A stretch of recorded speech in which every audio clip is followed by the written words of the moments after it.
Hey, good morning, everyone, or good afternoon from wherever you may be joining us today. And welcome to our fourth webinar of the series on access to remedy, which is being co-hosted by the Social and Economic Council for the Netherlands in the Initiative for Global Solidarity, a German development cooperation project implemented by GIZ. My name is Maria Mora. I am a technical advisor responsible for the area of grievance mechanisms within the Initiative for Global Solidarity, and I will be once again your moderator for today. As I have done in the past 3 times, I would like to take the time to thank in advance my partners in this endeavor, Seljan Berdieva-Smits and Ruth Jacobs. Jointly with our speakers, we have prepared the session and hope that it will fulfill your expectations. We started this series with the aim to provide a platform for industry stakeholders to exchange on experiences and to be able to identify synergies among each other and promote peer-to-peer learning in the broad area of remedy and grievance mechanisms. We would like to highlight that we don't necessarily promote best practices. We promote practices of what is being done on the ground in the area of remedy and grievance mechanisms. If we end up providing you with a couple of golden nuggets, which you may encounter while listening to this webinar, then we have accomplished our goal. For today's session, we decided to take on a topic about which we have received a lot of feedback from industry in general, and that is the one of joint industry efforts or collaborative approaches towards access to remedy. Today, we stand at a critical juncture where businesses are increasingly recognizing the imperative of aligning their practices with ethical considerations, not just as a matter of compliance, but as a commitment to sustainable and responsible corporate conduct. In this context, our discussions will revolve around key pillars such as human rights and environmental due diligence, exploring the tenets of the United Nations Guiding Principles on Business and Human Rights, the OECD guidelines for multinational enterprises, the evolving landscape of mandatory human rights due diligence regulations, and the pivotal role played by multi-stakeholder initiatives. What sets this conversation apart is our unwavering commitment to placing workers at the center of our discussions. By adopting a worker-centric approach, we aim to shed light on the experiences of those directly impacted by corporate activities and explore how collaborative efforts can ensure that their rights are not only protected, but actively promoted. Our distinguished panel of experts will share their insights, experiences, and strategies in navigating these complex issues. Together, we aspire to foster a robust and interactive discussion that paves the way for collaborative solutions towards enhanced access to remedy. So with us today, we have the following speakers. We have Mr. Nicolas Haché, Head of Access to Remedy at the OECD Center for Responsible Business Conduct. We have Mr. Danny Lopez, Supply Chain Responsibility Program Manager at Hewlett-Packard Enterprise, and Mr. Anu van Vliet, CSR and Quality Manager at Zeeman. I am certain they have brought incredibly valuable insights and food for thought to ponder upon on how to enable access to remedy. Therefore, I encourage you, each of you, to actively participate, share your thoughts, and contribute to the collective wisdom that will emerge from this dialogue. Together, let us embark on a journey of collaborative exploration, seeking innovative solutions, and forging a path towards a more just, sustainable, and responsible future. So let us begin. We will start with Mr. Haché, who will help us set the scene and frame our discussion with industry later on, while giving us an overview of the OECD guidelines with a focus on access to remedy, their integration in business practices, the role of collaborative approaches, and a perspective on human rights and environmental due diligence regulation. So Nicolas, please, the floor is yours. Thank you, Maria, and thank you all for joining. I'm really pleased to be part of this webinar, and I'd really like to thank the organizers to organize webinars that are focused on access to remedy. It's not always the most popular title in responsible business conduct, but I think it's really important. So thank you for that. So in my presentation, I'd like to address 4 basic themes. First of all, the access to remedy responsibilities of companies under the OECD guidelines for multinational enterprises on responsible business conduct. Then talk to you about a distinct grievance mechanism under the guidelines, which are the national contact points for responsible business conduct. Then we'll talk about what we know about principles for designing operational level grievance mechanisms, either at the level of the company itself or jointly by several companies based on case studies. And then I'll say a few words about implications of recent regulatory developments in the field of responsible business conduct for access to remedy. So let me start with the first theme, access to remedy responsibilities of companies under the guidelines. So first, maybe just a very quick recap about the OECD guidelines for multinational enterprises on responsible business conduct. For those of you that are not fully familiar with them, they're the most comprehensive international standard on responsible business conduct. Also, I would say the most up-to-date because it was just updated and revised in June of this year. And when I say most comprehensive, it's because it basically covers every possible impact that a company can have on people, planet, and society. So you have little icons on your screen that represent transparency and disclosure, that represent human rights, that represent labor issues, environment, corruption, consumer interests, science and technology, competition, and taxation. So you see very broad instruments. This instrument is voluntary, and it's a set of recommendations that is addressed from governments to businesses. So governments adhere, they formally endorse this instrument and recommend it to multinational companies that operate in or from their territory. So we have 51 adherent countries as of now. Also quite distinctive in the guidelines is that they incorporate an expectations that companies will perform due diligence to track those impacts. I'll say a word about that in a minute. And also they include a built-in implementation and grievance mechanism, the national contact points for responsible business conduct, that I'll also talk about briefly. This slide is to show that even though the guidelines are their own instrument, they do not operate in a vacuum. And in fact, they're aligned with other leading standards at international level on responsible business conduct, mainly the UN Guiding Principles on Business and Human Rights and the ILO Tripartite Declaration of Principles regarding multinational enterprises and social policy. They're also an important instrument to contribute to the SDGs. So even though there are different standards at international level, they all basically the same thing, and anything that the guidelines would require under the human rights chapter, the labor chapter, would also be required by those other instruments. So that's, I think, quite important to note. Now, just a word about this process, due diligence, which is really at the heart of the guidelines and which is the methodology that companies have to implement in order to in fact meet the recommendations of the guidelines.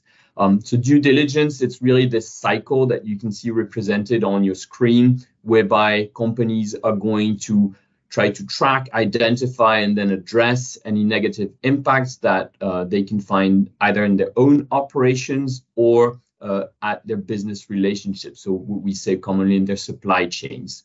So due diligence is very often, and most often I would say, described as mostly a preventative mechanism, a mechanism whereby companies will try to identify possible impacts so that they can avert them.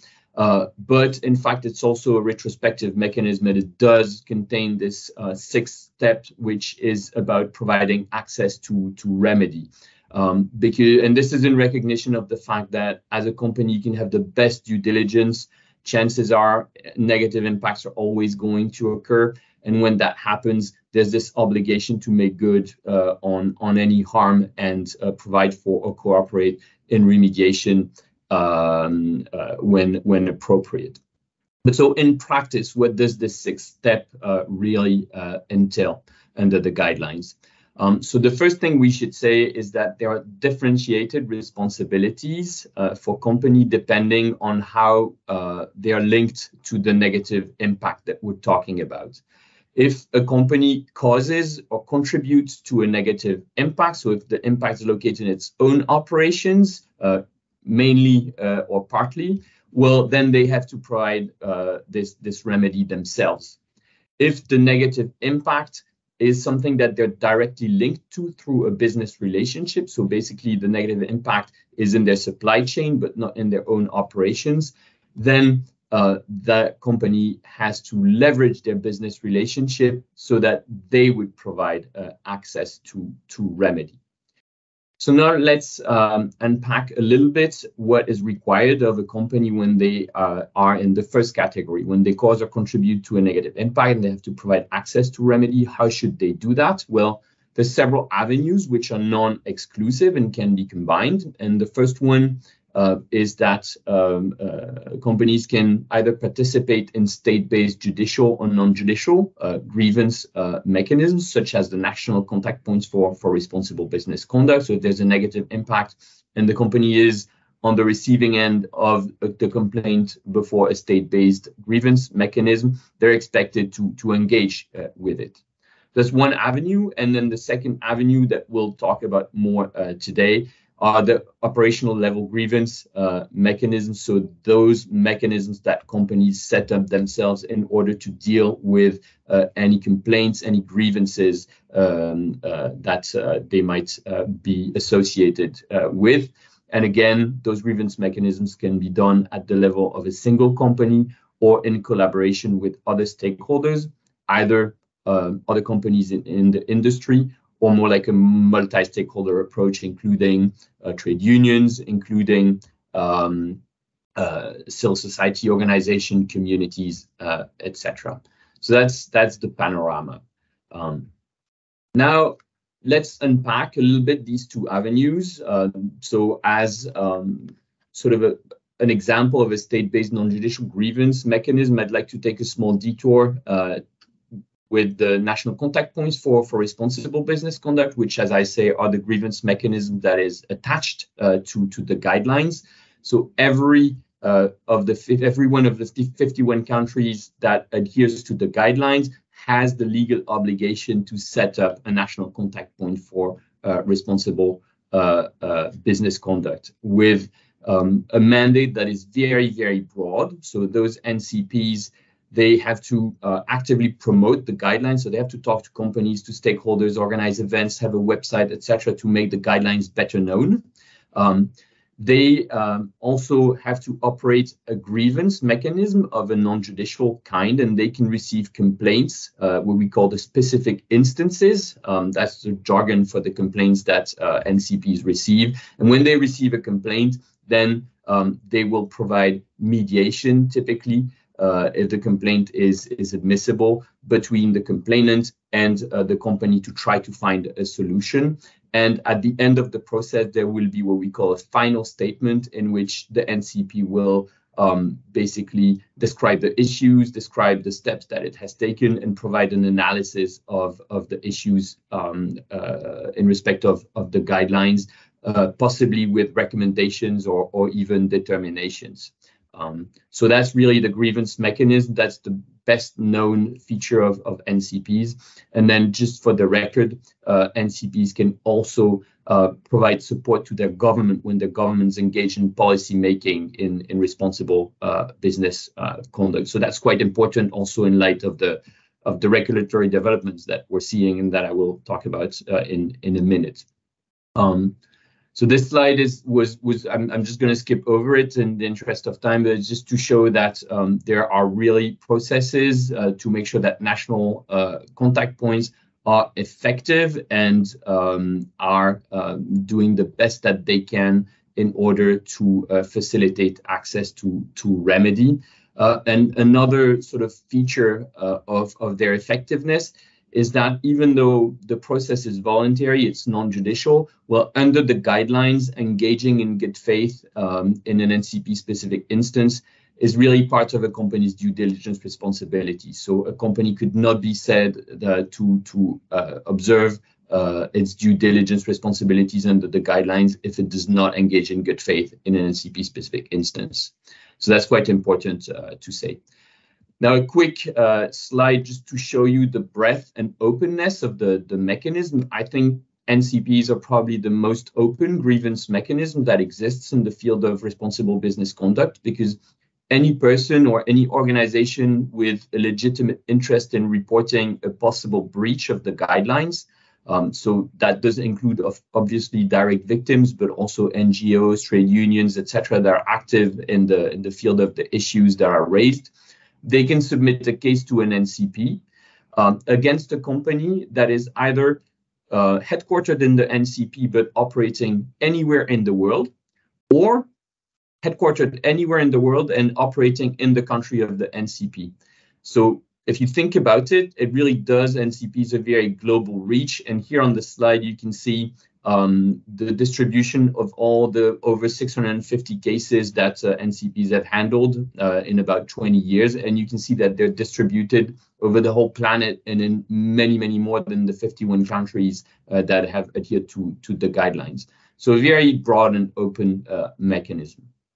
So that's what I wanted to tell you about national contact points. Now let's take a look at operational level grievance mechanisms, individual or collective, and what we know about the principles under international RBC instruments for designing such mechanisms. So if you look at the guidelines do contain language about those grievance mechanisms. It's in commentary paragraph 51 if you would like to take a look. And what we can see is that basically they have to have three broad features.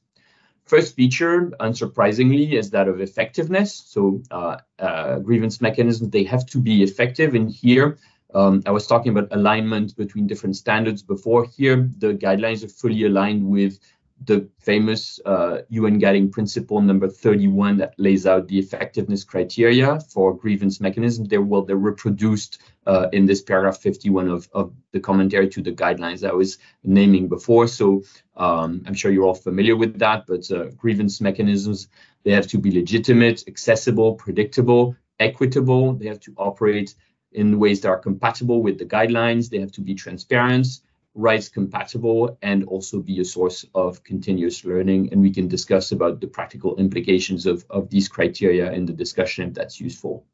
That's the first sort of principle. The second principle is that they should be based on stakeholder dialogue. So typically, when setting up a grievance mechanism, a company or a group of companies have to engage with their stakeholders on how the system is going to be designed, how it's going to operate. And they can do that by including stakeholders in the very scheme. So those would be multi-stakeholder, or at least, seeking comments from relevant stakeholders on the structure and operation of the grievance mechanism. And one point that's particularly important is that the grievance mechanism has to recognize the role of trade unions in solving labor disputes. So a grievance mechanism cannot bypass social dialogue processes in which trade unions would be involved in order to solve labor disputes. So this is a very important principle that was recognized by the Investment Committee, which is the OECD body that can issue authoritative interpretations of the guidelines. So that's the document that's on the right-hand side of the slide. If you are interested to take a look, a grievance mechanism has to include trade unions insofar as it's meant to notably address labor issues. Very important. And then the third principle is that of complementarity. So grievance mechanisms, they are complementary to other grievance mechanisms, like NCPs, for example. So they cannot close any door. It cannot be a condition of access to a grievance mechanism that then later you would not be able to access courts or other mechanisms. So they are not exclusionary, they are complementary. So those are the three principles. Now let's maybe look at how those have worked through two little case studies that I have taken from the practice of the Dutch NCP in recognition of part of the audience that we have here from the Netherlands. NCPs, since they can review any kind of breach of the guidelines, they can also review the operations of grievance mechanism and how companies are operating under step 6 of due diligence that I explained before. So the first case study concerns a grievance mechanism at an individual company, and that had to do with issues that were caused by a joint venture of Royal Dutch Shell in Nigeria. There had been a gas leak that had caused a fire, impacting farmland and causing pollution years after the event. And here the company on the ground, which is called SPDC, had its own grievance mechanism, and the parties had tried so the local community and the company had tried to solve the issues for a while, but to no avail. So the affected community decided to file a case with the Dutch NCP, Shell being a Dutch company, even if the issues were in Nigeria. And here, the NCP went really out of its way to review how the grievance mechanism was operating and whether it was properly giving access to remedy. And here, the NCP found that there was really a lack of transparency, and the grievance mechanism was not in line with UNGP 31, notably because there was very little information out there as to how the grievance mechanism was operating, what procedures it would follow. It really did look very informal. And so the company was found to be not in compliance with the guidelines. But also an important finding that the Dutch NCP made here was that the issues were located at a subsidiary company of the parent company located in the Netherlands. And there was a responsibility and a role for the parent company located in the Netherlands to exercise leverage on its subsidiary, even if it was not a wholly owned subsidiary, it was a joint venture at the time. There was a responsibility of Shell Netherlands to exercise leverage on its subsidiary to make sure that its grievance mechanism was in line with the guidelines. So that's also quite important, this element of leverage and this responsibility of the parent company for the grievance mechanisms operated by its subsidiaries abroad, even if not wholly owned. So that's quite important. Then there was a follow-up on the case, and the Dutch NCP found that unfortunately not all its recommendations had been followed. So all of this is public. You can find the statements on the website of the Dutch NCP if you're interested. Now let me take a look at the second case study on the right-hand side of the slide, which concerns more like a collective grievance mechanism, which maybe you know. It's the Roundtable on Sustainable Palm Oil, RSPO. And the case at hand concerned human rights issues at a palm oil plantation in Indonesia that was partially funded by the Dutch bank Rabobank. So here was the issue of what should Rabobank do in order to exercise leverage on its business relationship, its client to which it provided funding, in order to make the human rights abuse stop. And here, Rabobank said it was a member of this roundtable on sustainable palm oil, which is the grievance mechanism of the palm oil industry that accepts complaints, etc. And there was a complaint about these issues already before the RSPO, and Rabobank was relying very much on the RSPO to solve the issues.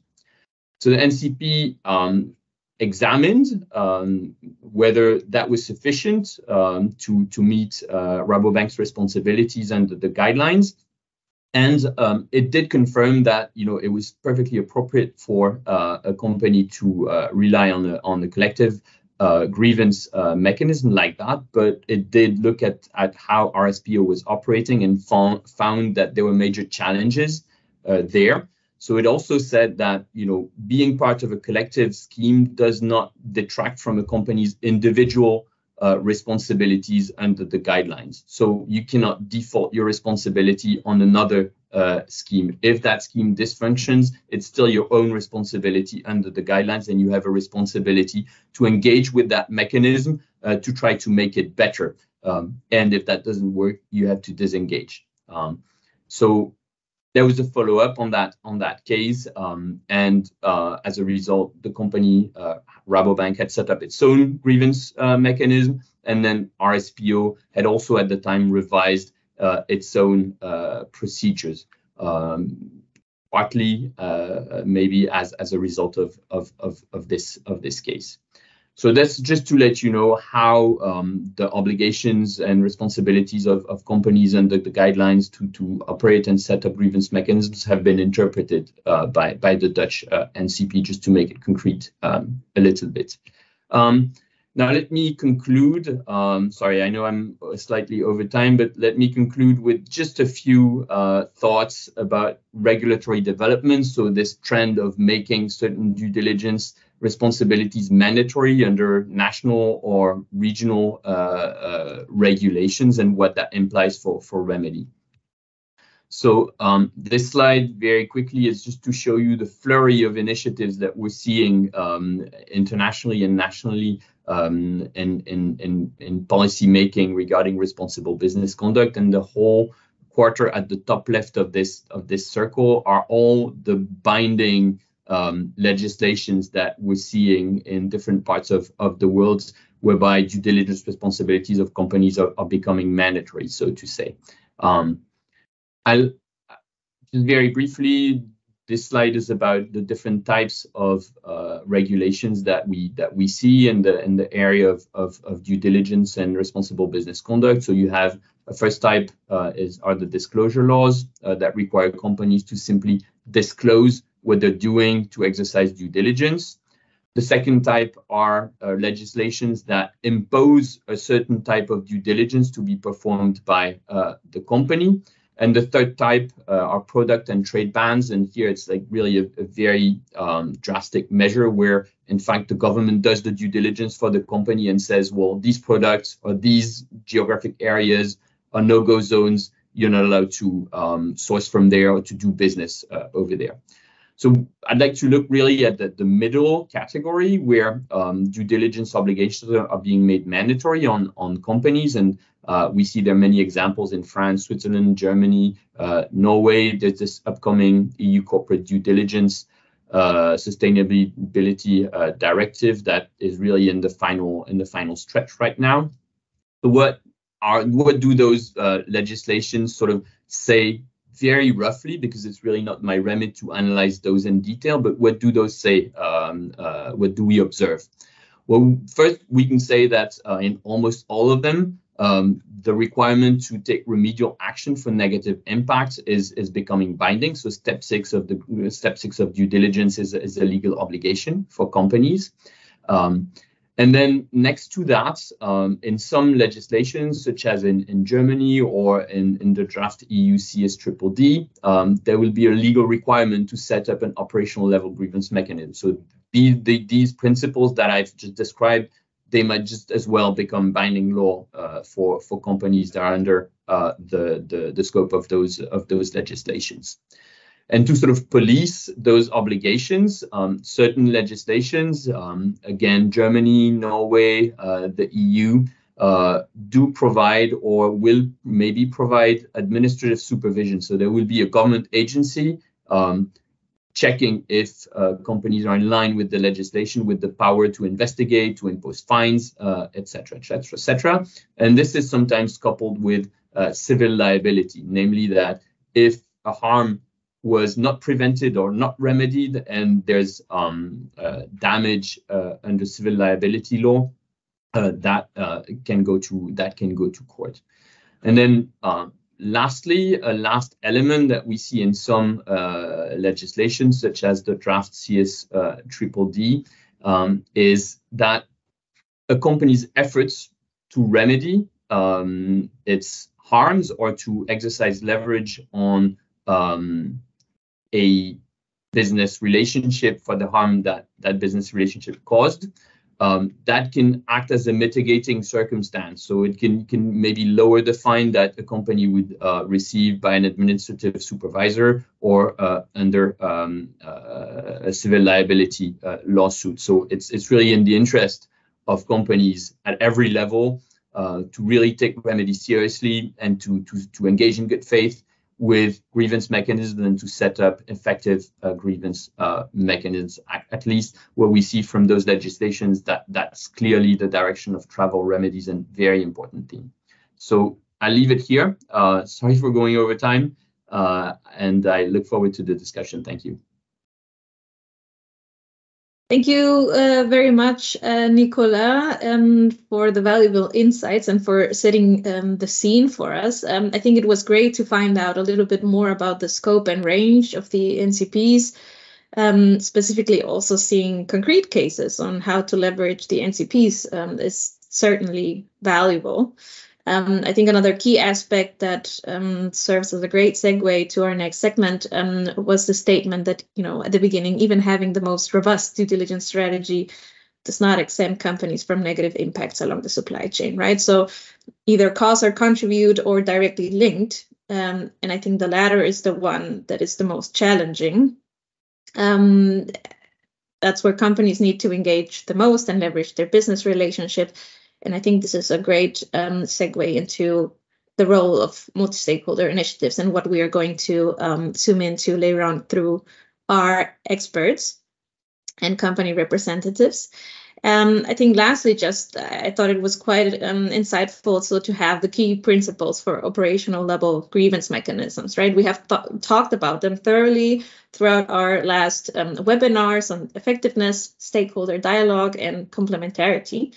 But again, here I see a great highlight to how can companies participate in collaborative approaches while covering these key principles. So I hope that this introduction and technical input has helped the audience warm up to what is yet to come, and that is the experiences from industry, implementing grievance mechanisms and enabling access to remedy. If you have any questions directed at Nicolas, then please post them in the chat. We will have at the end the Q&A segment where we can then talk to Nicolas a little bit further. Let us proceed with Danny Lopez, representing Hewlett-Packard Enterprise. Good morning, Danny, and welcome. Please do start by introducing yourself, and afterwards, please tell us a little bit about Hewlett-Packard Enterprise's human rights and environmental due diligence strategy, while, of course, keeping a focus on remedy and grievance mechanisms. So what does HPE do to implement its due diligence? Hi, everyone. Thank you, Maria, for the invite, and hi to my colleagues, Nicolas and Arnaud. Hi, everyone. Thank you for joining this webinar.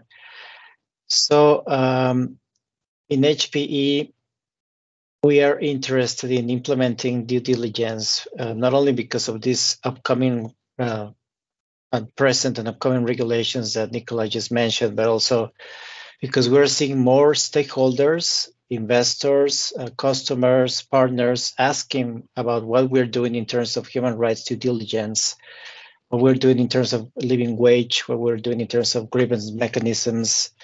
So it is not only the regulation, but also the real expectations from our stakeholders and investors. So besides the traditional or beyond the traditional approach of audits that we do for all of our supply base, we have direct suppliers, we have indirect suppliers, we have logistics suppliers. We try to deploy the traditional audit approach, but we also want to go beyond that, enabling the supply chain to have grievance mechanisms and also worker voice mechanisms, so we can complement the findings coming from the audits with the real voice of the workers, which is challenging sometimes. We have over 100 suppliers and over 200 facilities worldwide that are producing for us. We have different levels of leverage from those suppliers and those facilities, different levels of maturity of responsibility and maturity of the grievance mechanisms, maturity of the worker voice mechanism. So there's a variety of situations there that we try to overcome. We have, specifically speaking about remedy and grievance mechanisms, we have different approach to that. One is during the sourcing phase, when we are sourcing for suppliers, we ask the policies that they have, the processes that they have, the certifications that they have that align to our HPE supplier code of conduct, and that includes the minimum expectations in all of these areas of labor, ethics, health and safety, environmental. One of the elements that we check is obviously what grievance mechanisms they have, or what worker voice mechanisms suppliers have. If any of these elements is missing and that specific supplier is awarded, we may work with the supplier to develop whatever they may be missing during the onboarding phase before actually writing the contract with them. For the suppliers that we get to award, we try to include the corporate social responsibility language on our supplier contracts that is going to include all of the elements of our code, including having a grievance mechanism. Then there are the regular audits. We rely on the Responsible Business Alliance a lot for those audits. We also use other partners, but mostly it is RBA, the Responsible Business Alliance. We're an electronics information technology company, so the RBA, as you may know, is the main entity that was born into the electronics industry and has a common approach, a common code that we all use. So that's the main entity that we use for audits. During the audits, obviously, there is a third way review of the situation of the supplier. So there's document review, there's interviews to the managers, to the HR managers, to the health and safety managers, and then there are worker interviews.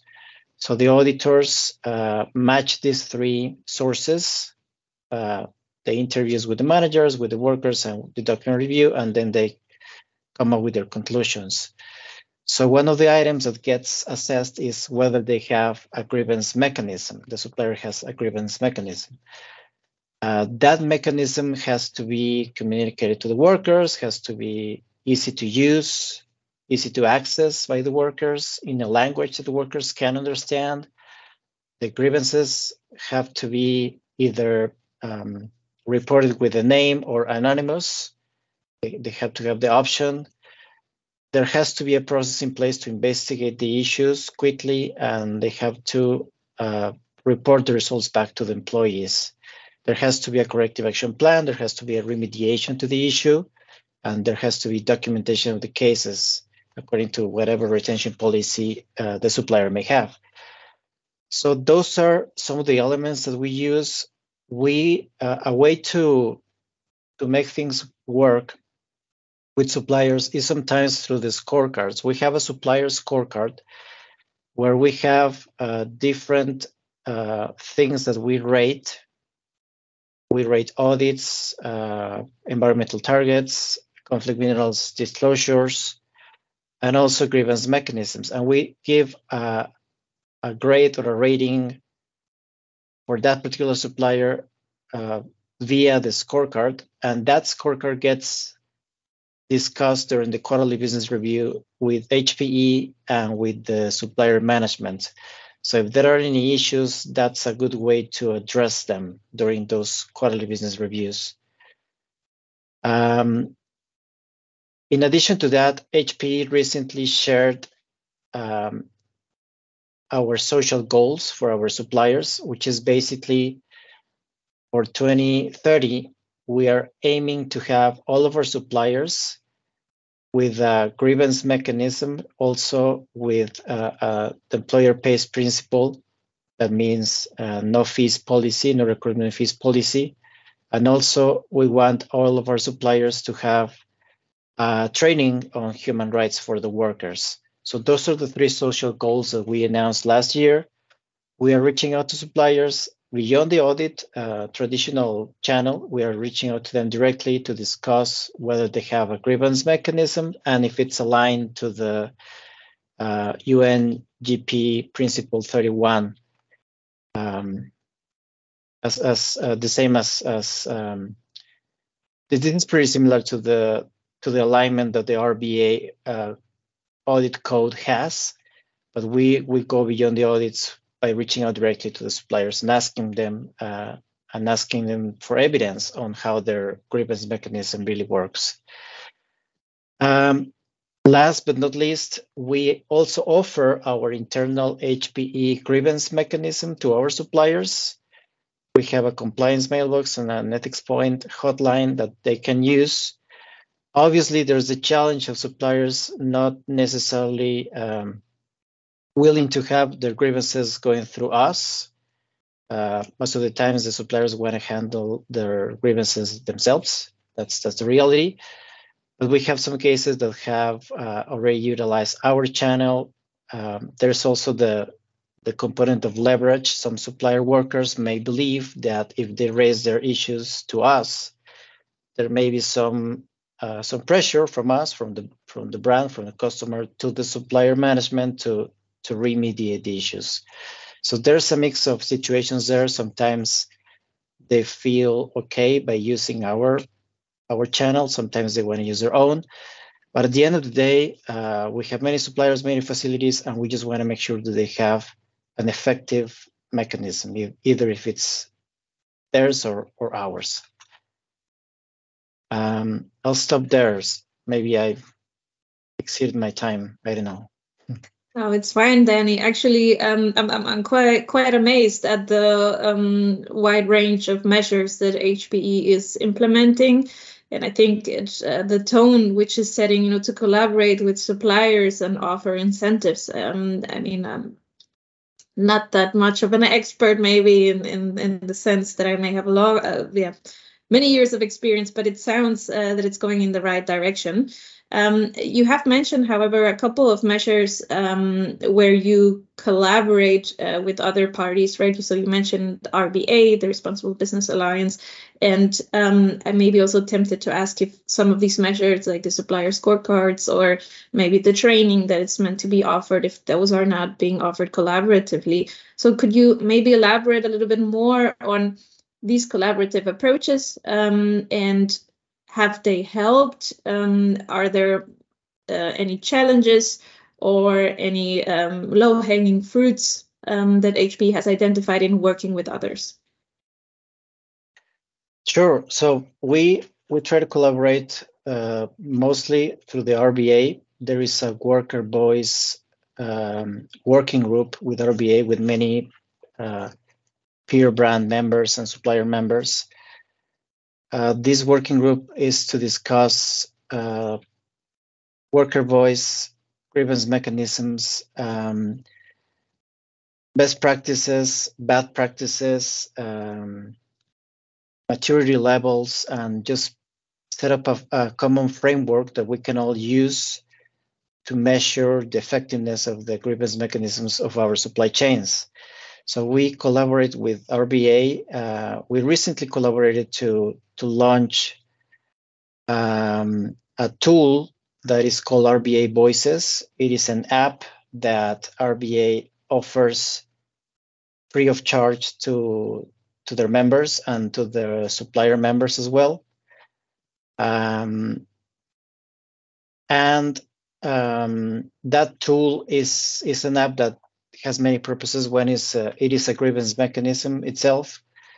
People from RBA may get the grievances and funnel them according to the brand or the particular situation to the stakeholders that are involved or related.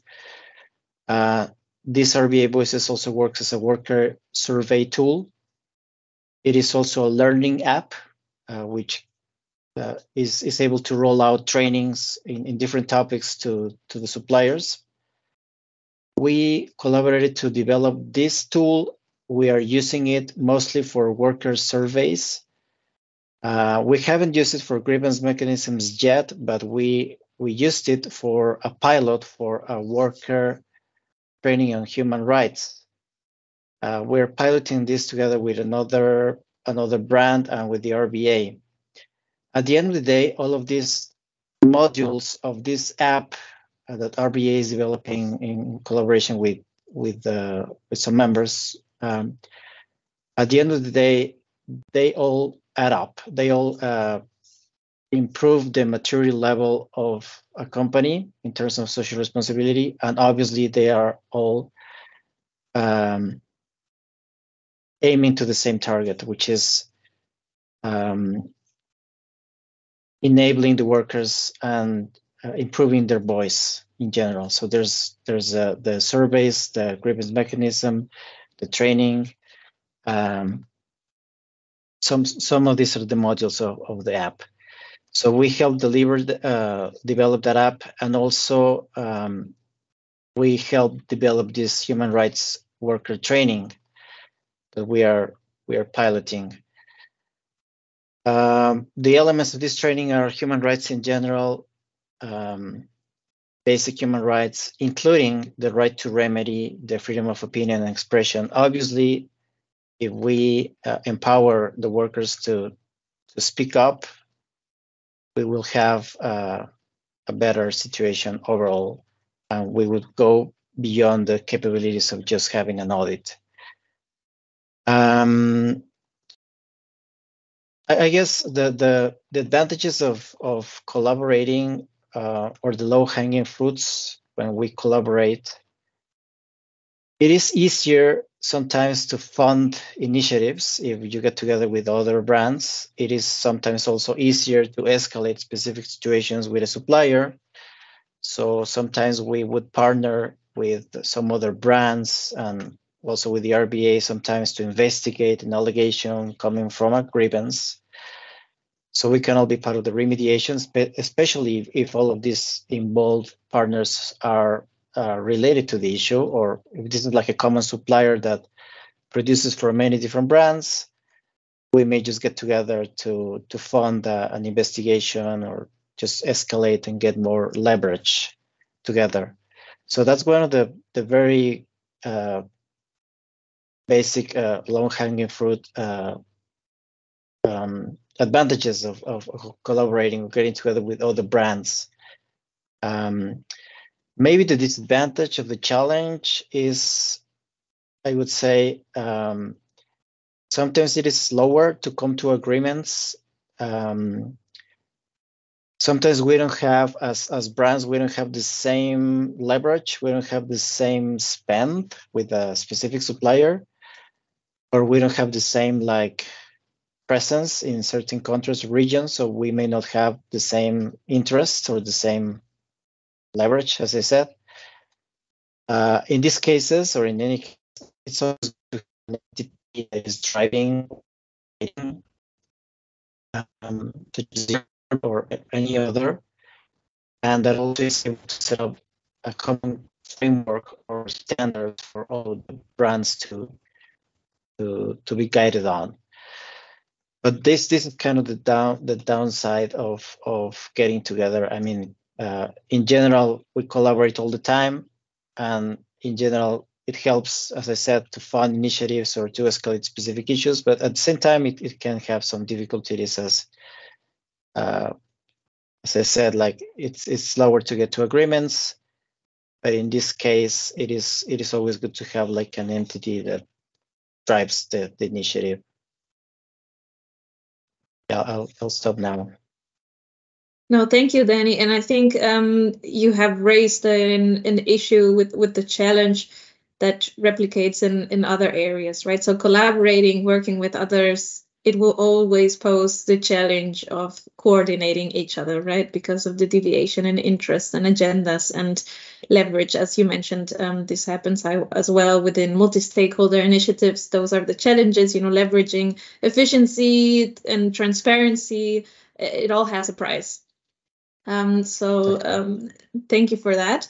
And lastly, I would just want to ask you if you have any recommendations on behalf of HPE, specifically to other companies which may be trying to set up their own grievance mechanisms or access to remedy strategies, very, very succinct recommendations if you have them. Yeah, very, very briefly, just reach out. I mean, reach out to the organization, to the OECD, to the RBA, to GIZ, to anyone that is pioneering all these initiatives and coming up with documentation and frameworks and mechanisms. Yeah, totally reach out. I always like to repeat this phrase: if you want to go fast, go alone. If you want to go far, go together. Again, sometimes you just want to go fast and remediate an issue. Maybe you may want to go alone, but if you want to go far, if you really want to improve the material level of your social responsibility at your company, and the grievance mechanisms, just reach out to others, collaborate. It's always best to do that, even when sometimes it may be slow, it may be challenging, but at the end of the day, we all improve more if we go together. Yeah, that's it. Thank you, Danny. I think that's a great way to end the interview with you. I agree with you with the phrase that you use. I think it's a great phrase, not just for grievance mechanisms. I think anywhere. But thank you very much for this. If you have to the audience, if you have any questions for Danny, then please post them in the chat. We will address them later on. As already mentioned, we will proceed to our last speaker. But last but not least, we have Arnaud van Vliet representing Zeeman.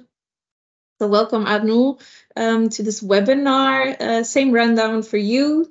So please be so kind to introduce yourself and begin by telling us a little bit about Zeeman's HRED strategy, specifically placing a focus on grievance mechanisms and remedy.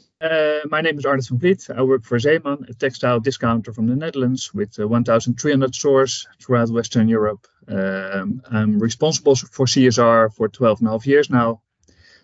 And since 2019, we became a proud member of the Fair Wear Foundation, Amsterdam-based NGO, which really brought us to the next level of social compliance. And we were also very much interested in the effectiveness of their grievance mechanism. So from the start, we have enrolled this to all our suppliers in Southeast Asia. And we did this by posting, of course, the code of labor practices inside the factories, but we also thought of handing out worker information cards to the workers themselves. So a small card expressing and showing the workers the rights they have, which they're often unaware of. And as Fair Wear introduces this grievance mechanism, they use also a training. So all suppliers are being trained. So also part of the workers are aware of their rights, and they can share this the content they learned during the training to their colleagues within the factory. So these are ways that are very important to create clear understanding among the workers, how they can use the grievance mechanism and what it can mean to them when their rights are violated. So that was a very important starting point. Also, since 2 years, we have a two-way code of conduct. So not a code of conduct only telling a supplier what he should commit to regarding working conditions and environmental impact, etc. But we also clearly set out the expectations they can have from us as a brand. So that's also a very important two-way street and a good starting point. But again, it's so important that the worker also has a voice. And in the past, we were too much communicating at management level with suppliers, and more we have eye for the effectiveness of our work and suppliers' approach for the worker itself. What can I say? Very important, of course, for this grievance mechanism. It was shared already earlier during the previous presentation, is that workers can easily access the grievance mechanism, and that it's anonymously, and it's very helpful that we have the local offices, the local representation of Fair Wear Foundation in the production countries. So they will also validate the complaint before they share it with us as a brand. Most of the time, we first have an internal meeting in which we discuss how we will act based upon the complaints, and then we set out an action plan how we want to give the remedy plan the right way forward. And most of the times it starts with a roundtable setting online, in which we invite the supplier, Fair Wear, sometimes also other brands producing in the same factory, to engage with them from the start. Sometimes also the complainant. Of course, this can be sensitive, but if they are open, it's good to have them to give them a seat at the table as well. And based upon the outcome of this roundtable session, we will come to a conclusion. And it's not going that easy always. Sometimes it can be a long trail,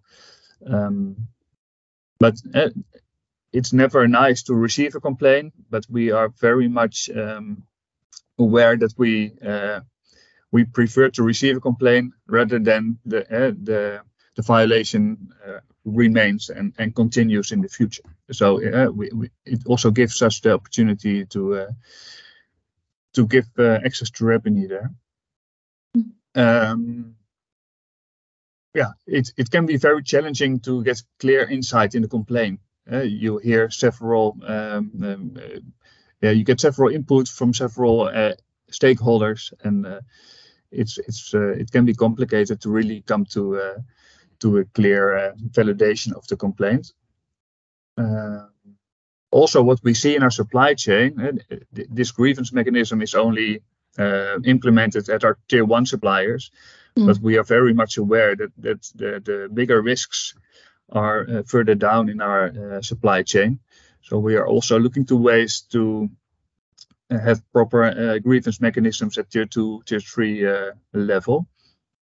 Transparency is also key for us in that respect. We also link or publish our second tier and third tier suppliers on Open Supply Hub. So a few years ago, we were linked to a research done by SOMO among workers from spinning mills. And we could be linked to that research because we have shared the spinning mill data publicly. So that was also a way that we got to know from violations. And again, that's not nice to receive, but it's also good to have this to give this access to remedy. And we also learn a lot of these complaints. For example, we received 3 complaints in 2021 revolving around harassment and sexual harassment in Bangladesh. So when you receive 3 complaints in 1 year, and also doing your due diligence, we know that the risk in this country on this topic is severe and is present. So this was again confirmed by the 3 complaints we received, and this allowed us, together with Fair Wear, to organize sexual harassment trainings at all of our suppliers in Bangladesh.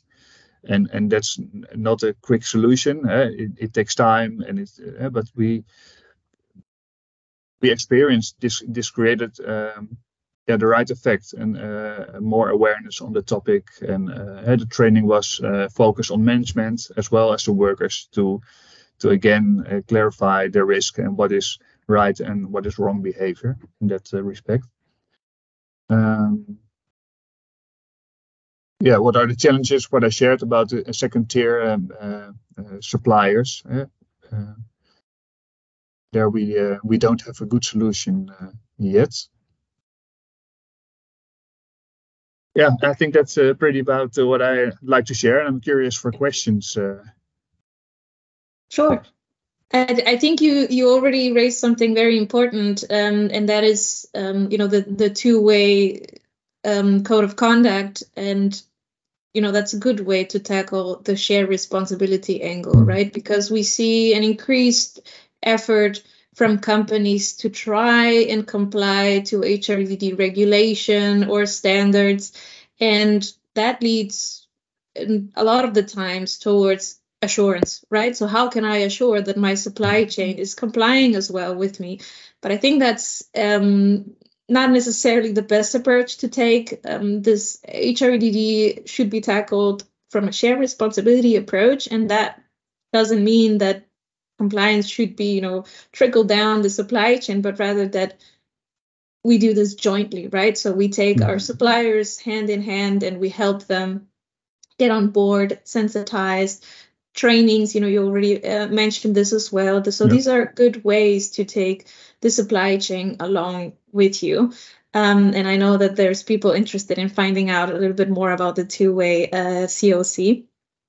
And of course, as you mentioned, also integrating worker voices is just crucial.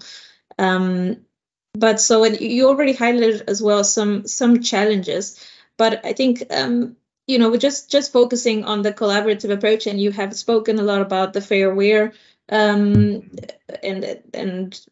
the measures that they offer and where Zeeman participates. Are there any other instances maybe where Zeeman collaborates independently from Fairware with other companies? And if yes, then could you maybe also highlight, just as Danny did, what could be pros and cons of collaborating instead of working alone? Yeah. In regard to grievances, I'm not aware of other collaborations, but for example, we are enrolling our roadmap towards the implementation of living wage in our supply chain. And on this topic, we engage more and more with other brands and retailers. And it's really nice to see that if you start dialogue on such an enabling right, it creates also dialogue between the workers and the management, and we get more insight in the living standard of workers. So on that topic, we see that we have more and more collaboration, and it's very fruitful.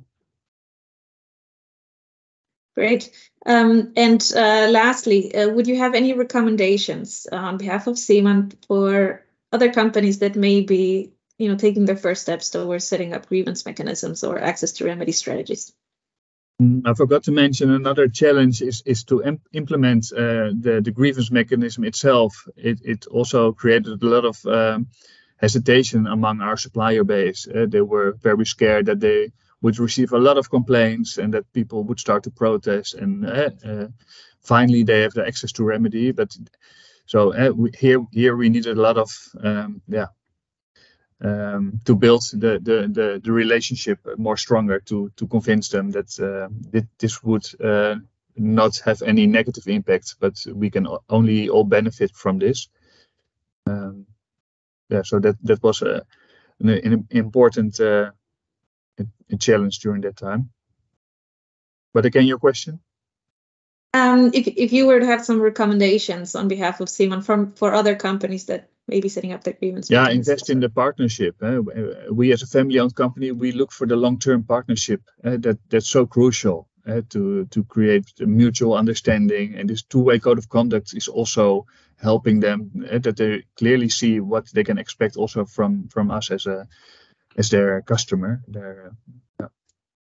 So that's a very important starting point. And also, thanks to Fairware, we try to limit the number of suppliers. So they call it the tail end reduction. So if your leverage is higher at a smaller number of suppliers, it's much more easy to have a fruitful discussion and a positive access to remedy. Yes, and thank you for saying that. Invest in the partnerships. I think that's a key message. So thank you, Arno. Now, I think the audience may have gathered some questions to our speakers.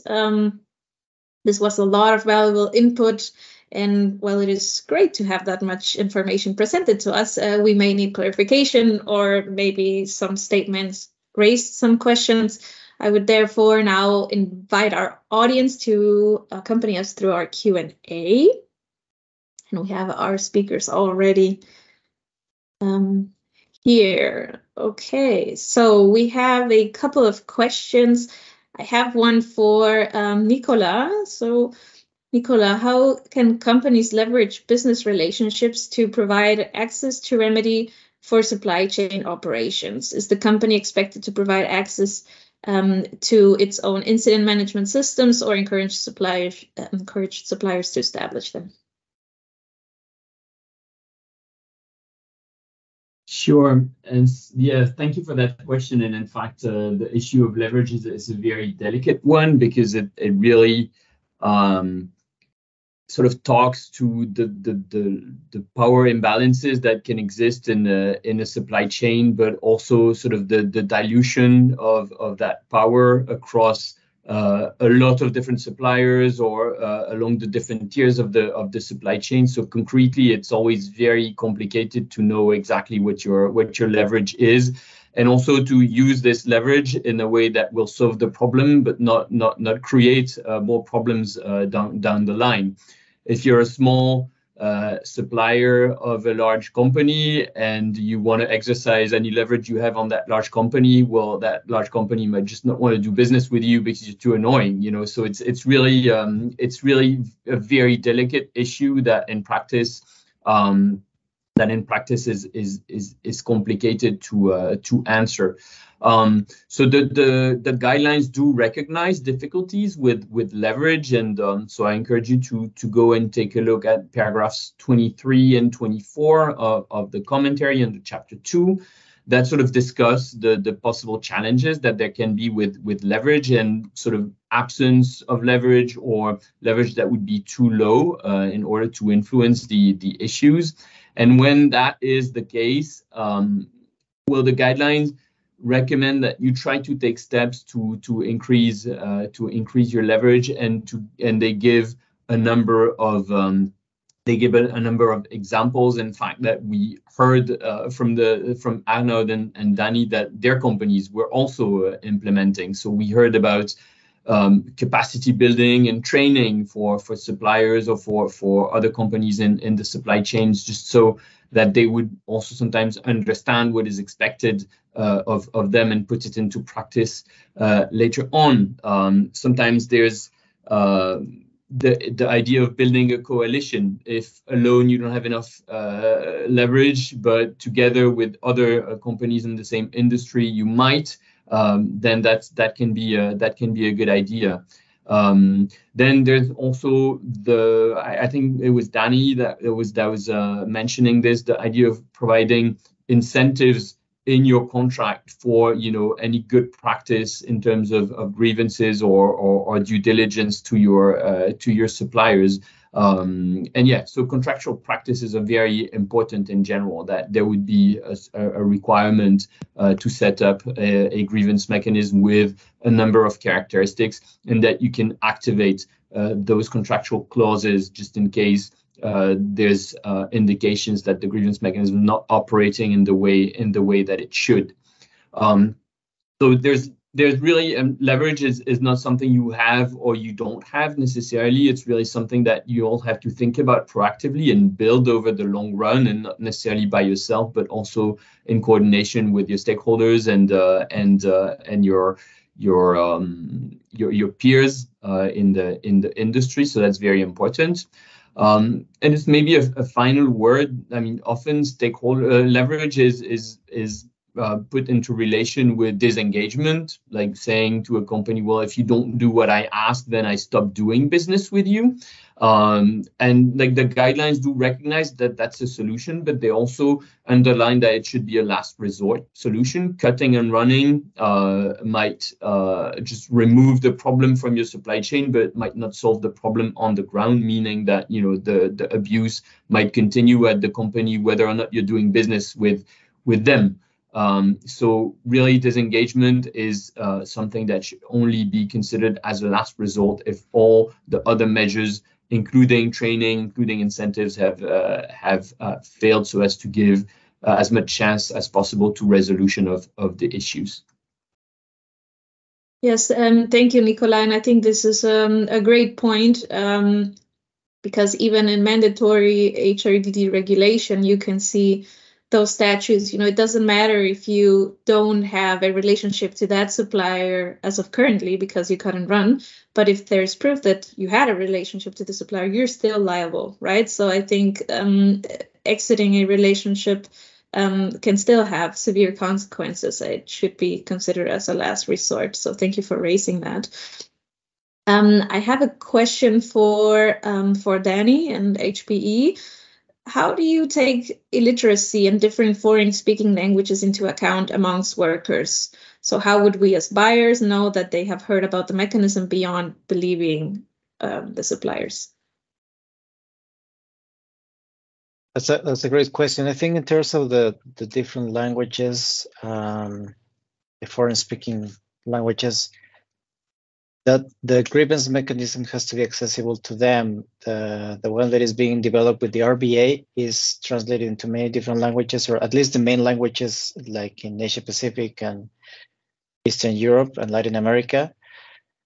The audits that we perform through the RBA check 3 ways. They talk to managers, to the HR managers, to the ESG managers, the supplier company. They talk to the workers, and they do document review. So in terms of grievance mechanism, they may ask the workers, are you familiar to any grievance mechanism at your facility?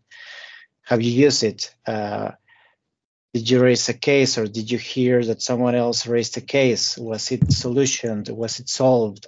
Did you hear back from the issue? So they ask the workers that, because as we all know, one thing is talking to the managers, another thing is checking on the documents, and a very different thing is talking to the workers themselves. So that 3-way approach that the audits have is pretty good. Obviously, we want to go beyond audits, because many times during an audit, we'll know as well that workers may be coached into saying something or not. So that is why the worker voice is also valuable. Worker voice, worker surveys, like, would you like something changed in your day-to-day work? You have the ability to report concerns or issues. And so there are different ways to try to get that information beyond audits. But I think, as I think I probably mentioned, is that all of them add up, like the surveys, the grievance mechanism, the audits. They all complement each other. I hope I responded to the question. Yes, I think you did, Danny. And I know that there are other options for other sectors as well, because I know RBA, of course, focuses on the electronic sector. But if you may have, I'm talking to the audience, any questions on other, third-party operators that could help verify audits, social audits, for example. I have a couple of references in my pocket, so feel free to reach out, because I think what Danny just mentioned, verifying social audits is quite useful. Audits are usually just a snapshot, and they are sometimes not reliable due to several factors. Danny listed a couple of them.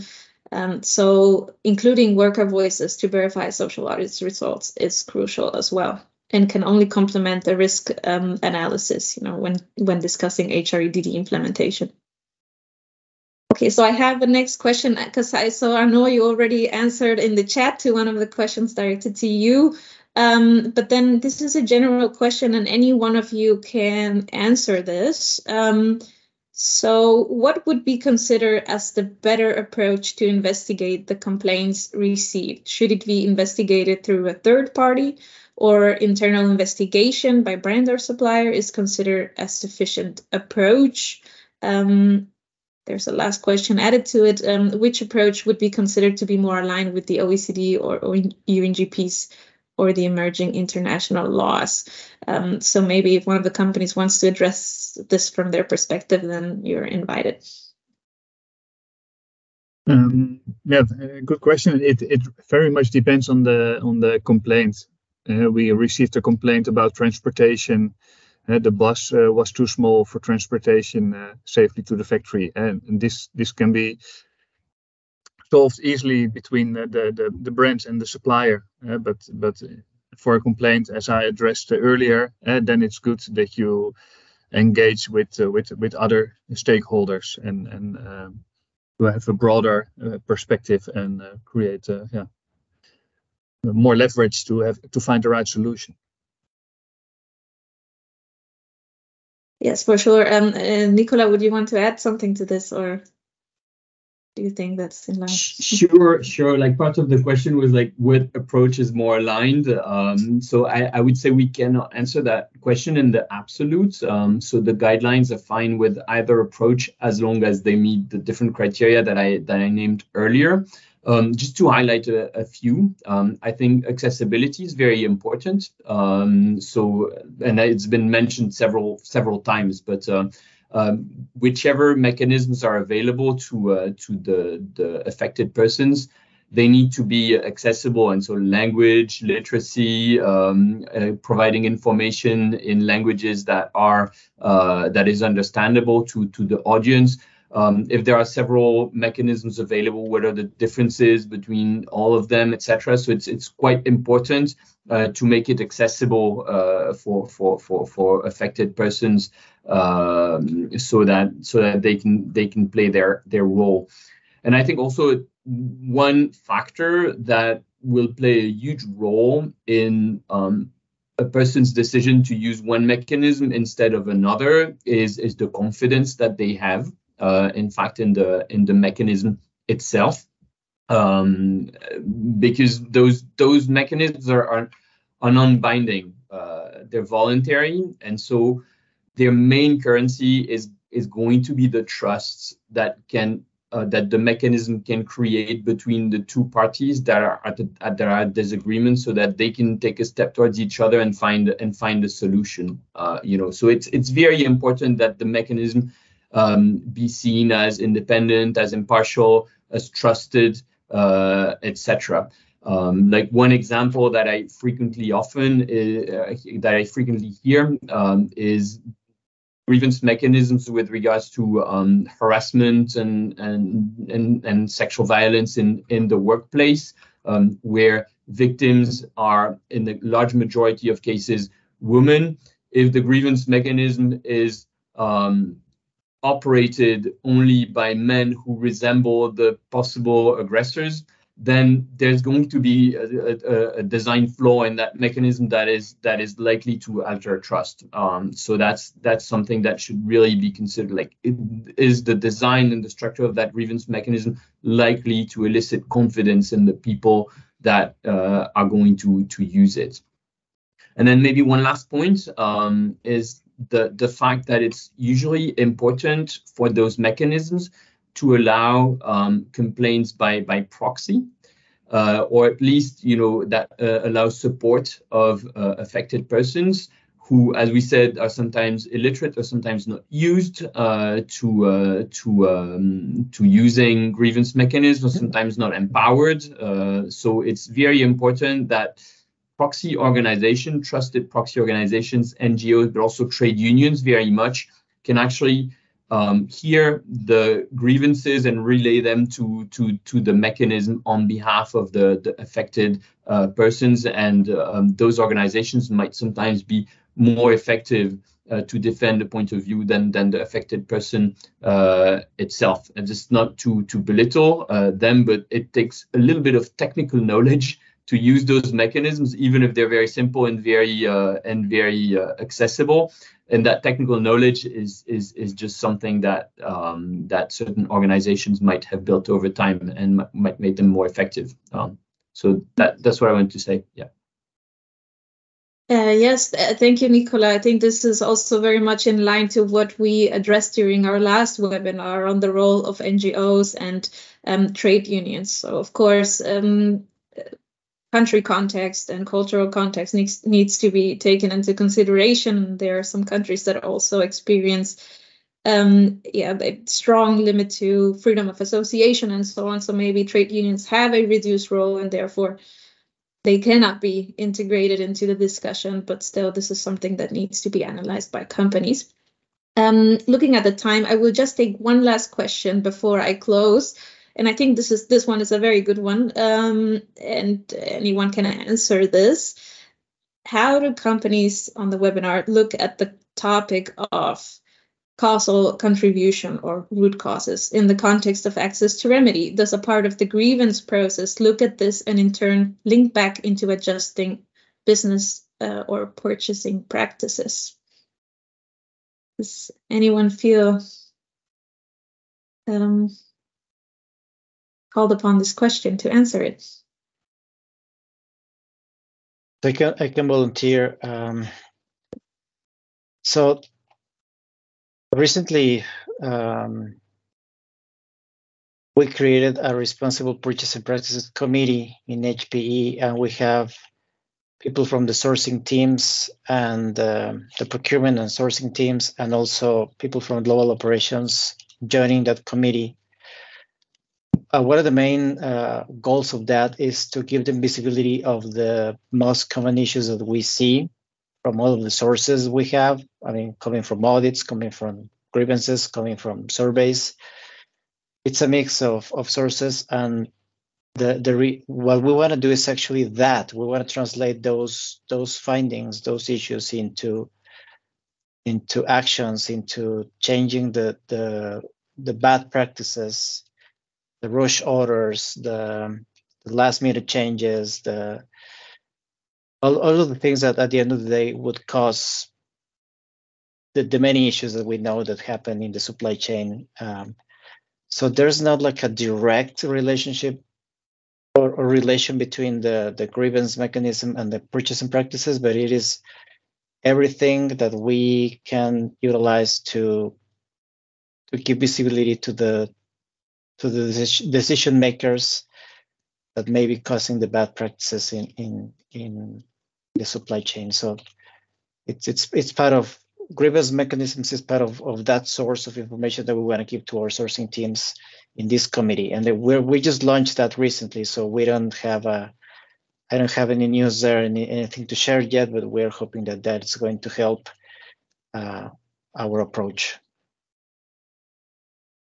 Yes, thank you, Danny. I think this is a great initiative. And as far as I have heard, I know that the Responsible Business Alliance is also coordinating such a working group. So I urge any electronics company present to maybe join this initiative, because linking grievances to root causes is simply imperative to try and stop systemic grievances, right, from reoccurring. And I think that's one purpose of grievance mechanisms that is usually overlooked, and is the preventive nature that grievance mechanisms can offer to companies, not just the remediation, because the best grievances are the ones that do not occur. So thank you very much for that, Danny, and I congratulate HPE on those efforts. And thank you also very much to Anu and to Nicola for taking the time also to answer some questions. I know there are a couple of questions missing. We will take the time to review them, and if they're specifically directed to anyone, then maybe we can ask the speakers to respond to them in writing, and we can then eventually send them to our audience. Otherwise, thank you very much for a very engaging audience as well. Let me just wrap this up very, very quickly. It has become abundantly clear that the power to effect positive change lies in unity, shared responsibility, not just with suppliers, but with the whole supply chain, and a commitment to uphold the principles of human rights and environmental due diligence. So one of the central pillars of our conversation has been the pivotal role of collaborative approaches in navigating the complex terrain of human rights and environmental due diligence. And by working hand in hand, industry stakeholders can pool their expertise, leverage resources and perspectives, creating a tapestry of solutions that transcends individual capacities. And the benefits of such collaborations are manifold. Collective action enhances the effectiveness of grievance mechanisms, as we have stated already. ensuring that they are not just procedural formalities, but meaningful avenues for affected parties to seek justice. It empowers workers, communities, and stakeholders, amplifying their voices and transforming them into catalysts for change. Moreover, joint industry efforts provide a robust foundation for innovation and for best practices. And through the exchange of ideas, experiences, and lessons learned, we pave the way for a dynamic and responsive framework that adapts to the evolving landscape of responsible business conduct. So in closing, I urge each one of you to carry the spirit of collaboration beyond the confines of this virtual space. Let today's discussion serve as a catalyst for ongoing dialogue, partnerships, and joint initiatives that extend far beyond the duration of this webinar. Together, we have the power to shape a future where access to remedy is not just an aspiration, but a reality for all.